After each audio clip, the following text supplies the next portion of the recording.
Nagbabalik ang PTV Balita ngayon.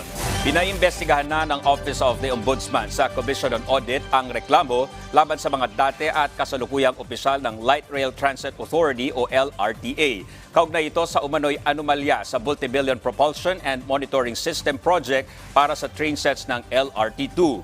Sa kanyang first endorsement, in-refer mismo ni Assistant Ombudsman Attorney Pilarita Lapitan kay COA Chairperson Gamaliel Cordoba para aksyonan ang reklamo ni Attorney Jerry Francisco laban kina dating LRTA Administrator at ngayon Philippine National Railways General Manager Jeremy Regino, kasalukuyang LRTA Administrator Hernando Cabrera at 7 pang opisyal.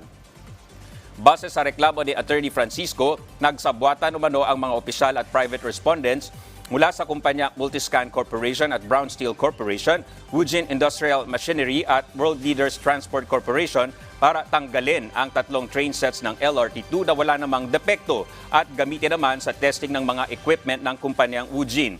Ayon kay Francisco, dahil sa umano'y illegal na upgrade works aabot sa 274 million pesos ang nawalang kita ng gobyerno. Una nang itinanggi ni Regino ang akusasyon laban sa kanya at iginiit na hindi pa siya konektado sa LRTA nang mapirmahan ang sinasabing kontrata at wala siyang kahit anumang partisipasyon sa proyekto.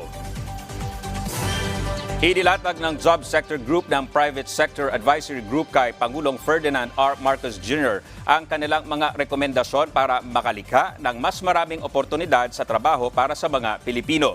Kabilang dito ang roadmap para sa transformasyon ng bansa bilang global leader sa digital domain. Nakapaloob dito ang pagbubukas ng 1 milyong trabaho sa Information Technology and Business Process Management o IT-BPM hanggang 2028.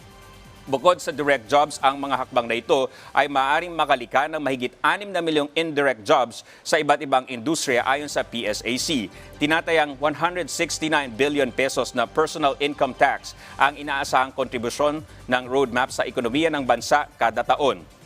At paglago sa gross domestic product ng hanggang 8.9%. Ibinungkahi rin ng konseho ang paglalaan ng 4 na bilyong pisong scholarship fund para sa training ng kalahating milyong individual kada taon sa information technology, gayon din ang pagtutulungan ng DepEd, SHED at TESDA para palakasin ang enterprise-based training programs. At yan ang mga balita sa oras na ito. Para sa iba pang update, i-follow at i-like kami sa Facebook at Twitter sa @PTVPH. Ako po si Dominic Albelor. Magandang hapon.